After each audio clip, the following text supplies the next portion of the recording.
Let me show you video clips from 3 different games. In each example, the action is intense. For the uninformed, it may be a little hard to keep track of what characters are present in the scene and who is attacking who. Due to the fast-paced nature of games, it is important to make sure that each element has a very clear silhouette. Silhouette is the dark shape of someone or something. During the initial stage of conceptualization, you will need to generate multiple ideas based on the same character before you can finalize on one. The fastest approach to generate ideas is through silhouette drawings. So not only is it critical for player recognition, silhouettes are an efficient way to work and I would highly recommend it. Alright, before I get to the silhouette demo, here's what I have in mind for the characters 5W1H and the research images that I have compiled. So who is this character that I'm designing? He is supposed to be a pirate. What is his role? He is a villain and a normal boss, not a final boss that the player will encounter when he's playing the game. So why is he there? He is out to plunder other planets. Where did he came from? He is from a desolated planet devoid of natural resources. And when is this? It's the future. He is a space pirate.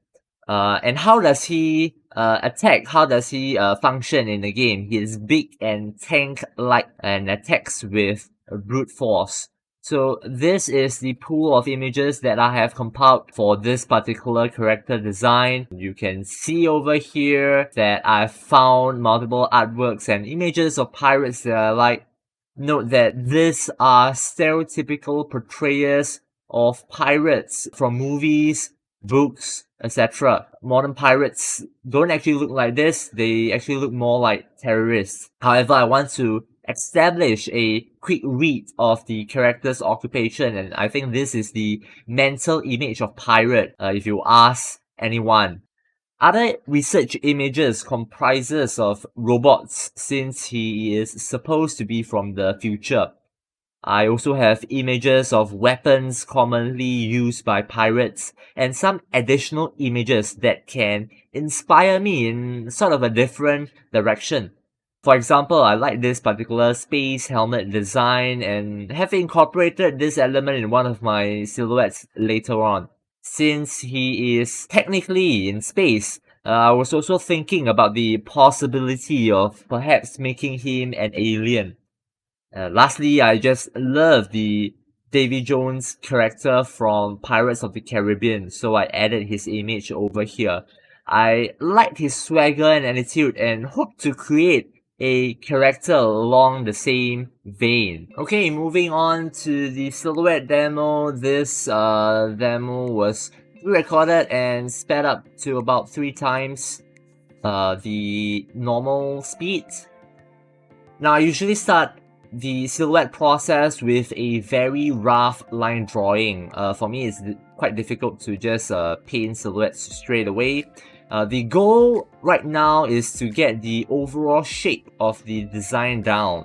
Once this is done, I will use a hard brush, as you can see over here, to fill up the shape. For the first silhouette, I am going with a more generic kind of pirate-like design. Since he is a villain, I will be using, spamming the triangle shape a lot. Like the overall shape of this silhouette is in a triangular form, and I'm also actively inserting a lot of triangular and pointy edges around the silhouettes to make him look a little bit more dangerous. Now, typically you will want to spend anywhere between 3 to, let's say, 10 minutes for one silhouette before moving on. Don't dwell in one particular silhouette for too long. After all, at least in this example, we are doing 10 silhouettes. You'll be throwing away 9. So think about it. Don't spend too much time on one. So for the next silhouette, I will be going with more of an alien design. I'm trying to work in some kind of crab inspired shapes into the idea, right? Like this pencil that I'm drawing right now, and the horny shoulder pads, and even how the leg is being designed. This particular character doesn't have a feet. So initially I'm going with a flag-like design for the thing that he's holding, but I thought I don't know, it doesn't really make a lot of sense, so I converted it more to a weapon, like a axe of some sort. So in this case, he can use his pincer to pinch the player when the player gets too close to him, and he can swipe at the player using this very long range axe when the player is very far away. So when I'm painting in the actual silhouette with a hard edge brush, I am also using negative shapes, like the line that you see around the neck and the chest area, to sort of separate out individual components to make the overall form look clearer. While I'm doing this, I'm also making slight adjustments, edits, with the thought process, the overall thought process being to try to add in as many cool shapes as I can think of at the moment. Try to be a little bit more loose while doing your silhouettes. We can always simplify the design later on.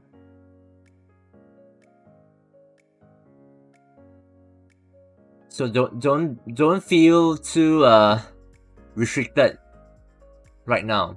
Just let it all go wild.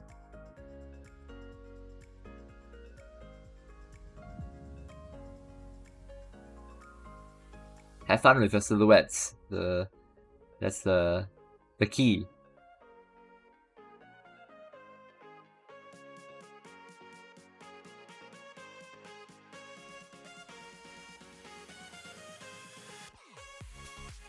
Okay, just adjusting the overall balance of the character right now, doing a lot of flipping of the canvas.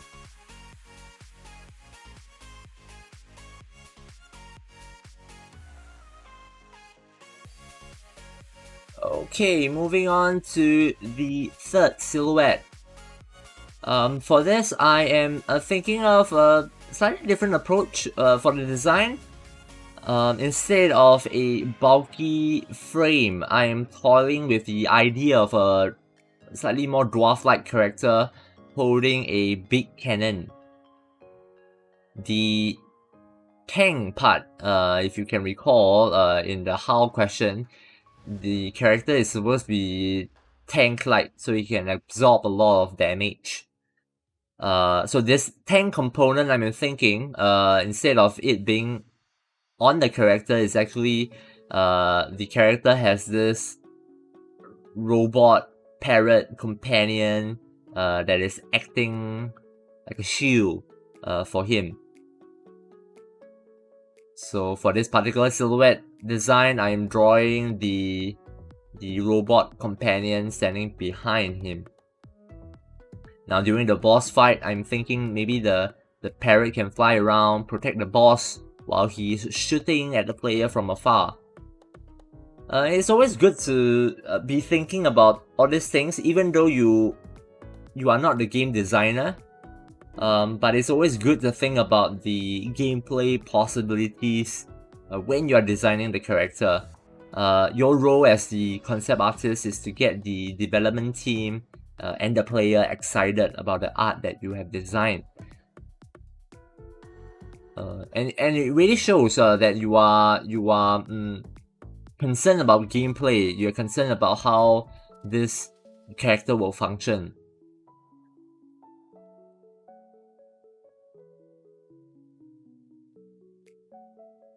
And by considering all these factors, you can develop a design that is more believable.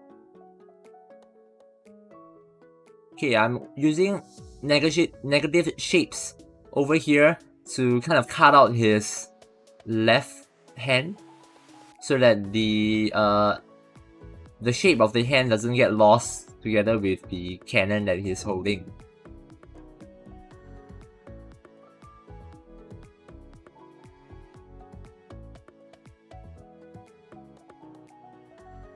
I'm also using negative shapes to separate the parrot companion with the character. But of course, since I have two characters for this particular design, it can get a little bit complicated.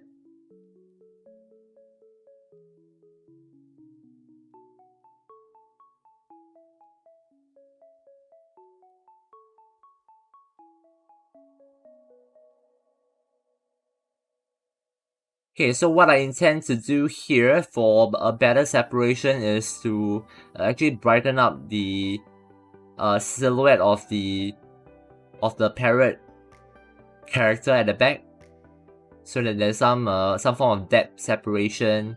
It's easier to see. Okay, for the fourth silhouette, I am building upon the previous idea of the dwarf-like character. For silhouette designs, I would recommend that each of the designs look unique. It shouldn't be a simple costume change. And as you can observe from the three designs that I've done so far, all of them look quite different.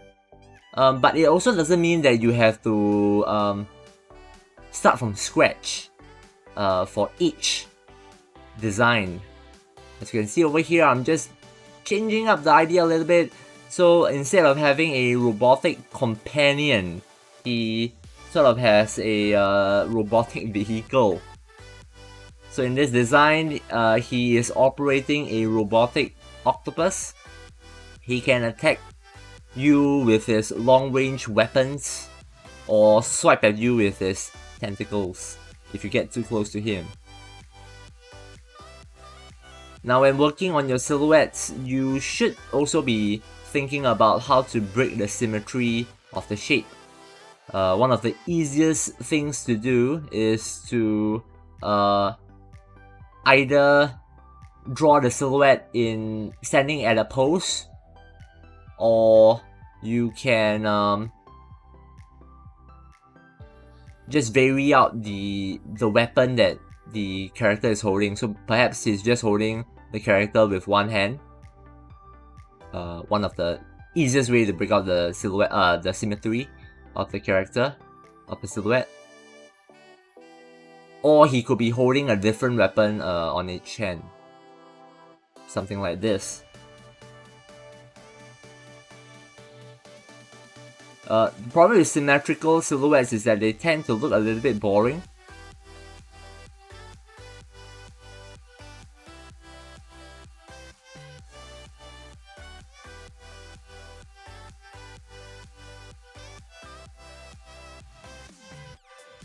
Okay, for the fifth silhouette, I am revisiting the bulky adult frame again.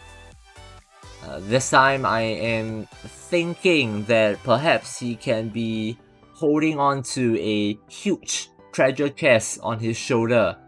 It could be the prize that the player is trying to get by defeating him.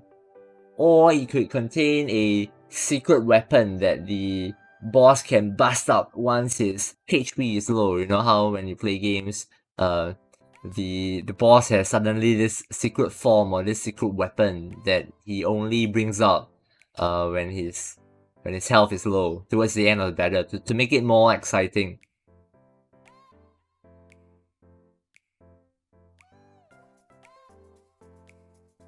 As I mentioned previously, it does help if you play a lot of games.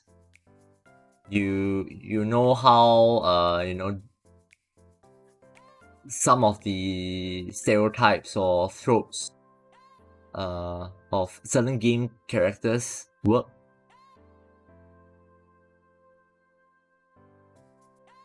And definitely helps if you do have some experience in game design. you know how to make things fun.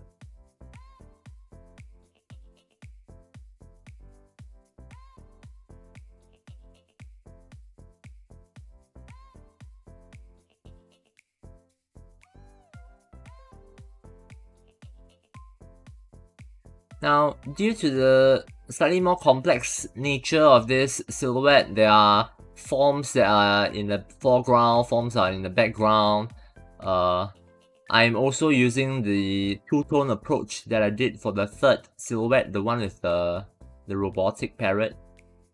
So I made the background elements like the treasure chest and the cape grey instead of black, so that it's easier to differentiate the different shapes.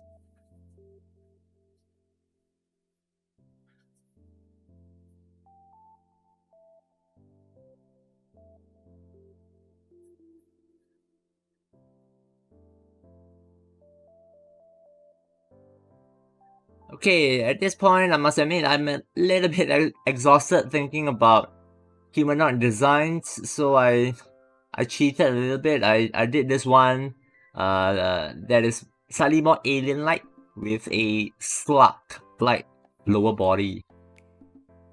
Sort of like a more aggressive Jabba the Hutt.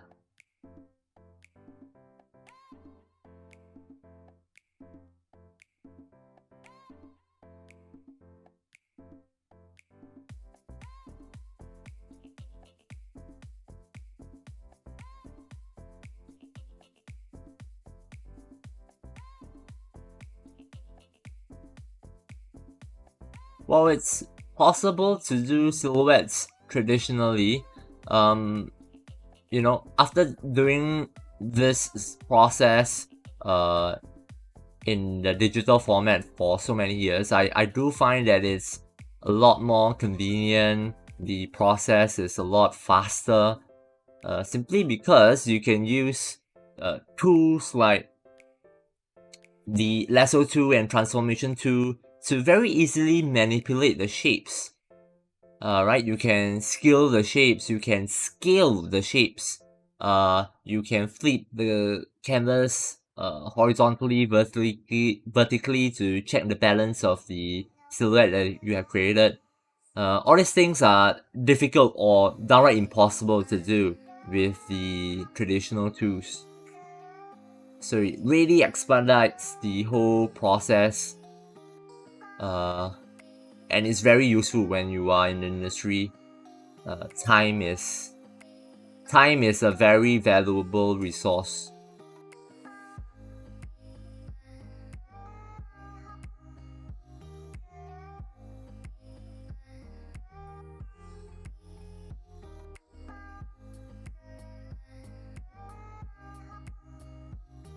Sometimes halfway through a particular silhouette design, you will kind of reach the conclusion that, hey, this actually, I don't think this will work out. And I think this is how I felt when I was doing this. I was trying something a bit different, but halfway through I kind of realized that, hey, this is not actually what I envisioned the boss to be. When you're designing a lot of silhouettes, sometimes it's fine to include one or two that you personally may not like, because I guess everyone shares a slightly different taste. Your employer, your game designer, or some of your team members may actually like this design. Who knows? Definitely, I've experienced you know, creating characters that, or rather the game designers choosing characters that actually it's not my first choice. I have no idea why they chose those designs, but I'm personally not a big fan of some of my own designs. But I guess different people have different opinions. So it's perfectly fine to include designs like this.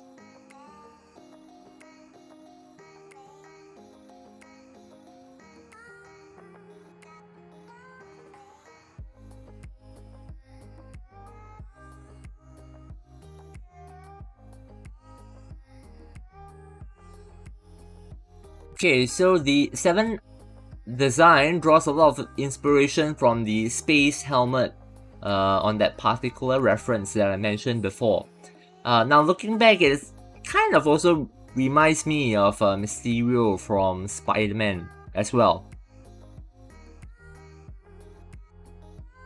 At this point, I feel that you don't have to be overly concerned about originality. Sure, you should not be copying an existing concept one for one, but it's okay to incorporate elements from other concept art that appeals to you. So for example, this particular I like the particular helmet design from this concept art, so I took it, I combined it with other elements from other concept art, and I modified it enough to call the overall design my own. And I think that's good enough. In my opinion, it's very difficult to be 100% original these days, because everything is built upon things that have existed, things that have come from the past, things that have already, people have already iterated countless times. So you don't have to reinvent the wheel, is what I'm trying to say.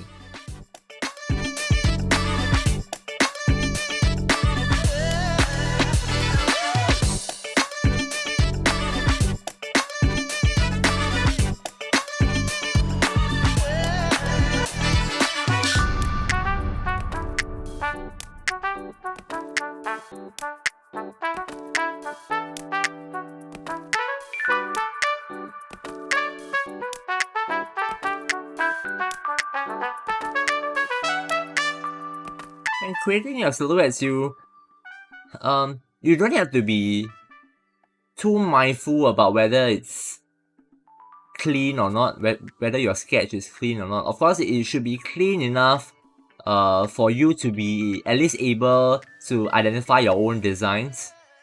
Like you shouldn't open up the file, 2 days from now and be wondering, what was I actually drawing over here?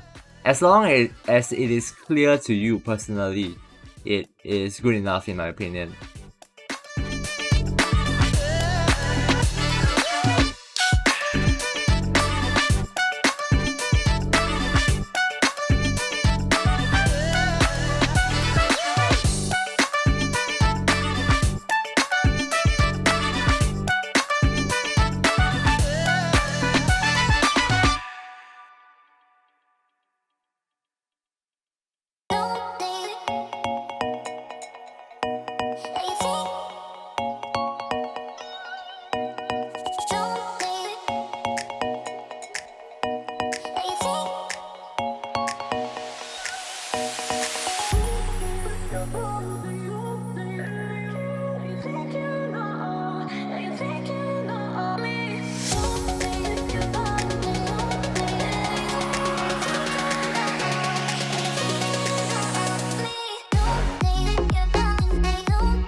Right, for the 8th silhouette, I am trying out a 3/4 back view of the character.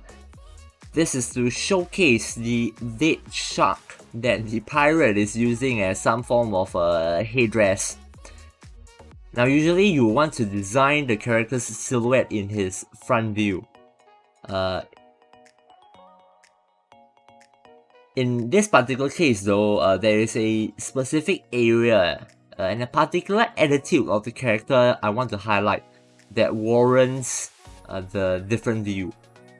Generally speaking, personally, I prefer to design silhouettes that are in a 3/4 front view and the character is standing, with a pose rather than just a dead-on front view kind of silhouettes. But different artists have different preferences.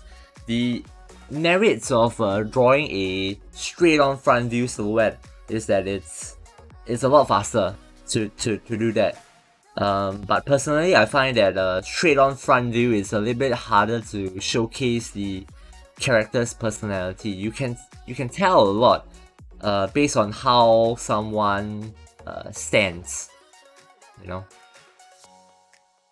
the resting pose of a character is very telling of the character's personality.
Okay, I have to admit I'm running a little bit dry on ideas at this point. At the ninth silhouette, so I'm revisiting the dwarf idea again. This time around, he is riding on a flying pirate ship. This whole idea is quite similar to Dota 2's gyrocopter hero. I envision that the boss will be flying around the battlefield and shooting at you with the guns that are mounted on his ship. The player will probably have to first disable the ship so that he can reach the boss.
Okay, for the last silhouette, I am going back to familiar territory. Once you have designed and seen enough characters, you tend to gravitate towards a particular type of body build. For me, I like to design gorilla-like characters with a bulky frame and long arms. So since I'm really running out of fresh ideas, I thought maybe I'll just do one in that style to round off this silhouette assignment.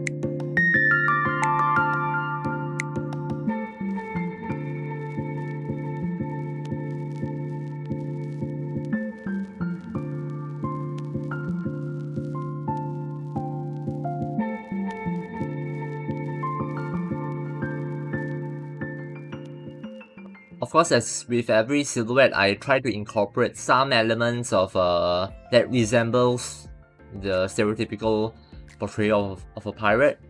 Over here, I have the bandana on the character's head, and also the upper body clothes are quite reminiscent of pirates. And I juxtapose this with the mechanical limbs to suggest that, oh yeah, he is a futuristic pirate. And of course, to round off the design, I have a huge blade behind him, something that he can hold with his equally huge fist.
Okay, once all the silhouettes are done, I will put them side by side and label them accordingly. This is to facilitate the roundtable discussions with my team or my boss about the design. It makes it easier to compare the silhouettes like this and to call out specific designs to further discuss. Sometimes after drawing multiple silhouettes, you will still feel that your first initial idea is the best. Other times, something in the middle will appeal to you a bit more. For this round, I actually chose to go with my last design to further develop. And I think this highlights the importance of silhouette. It's basically a opportunity for you to experiment with different ideas. Quite usually, the first idea that comes to our head will be the most generic, and you will find that when you experiment with it a little bit more, you tend to churn out more creative solutions. For task number 3, you are required to create at least 10 silhouette drawings based on your character. The more silhouettes you create, the easier it is for you to shortlist for the next task ahead. Use your reference images to inform the shape of your character. While doing the silhouettes, do not pay attention to the interior details of the design. Rather, think of what interesting shapes you can give to your character to make him or her stand out against the environment of the game.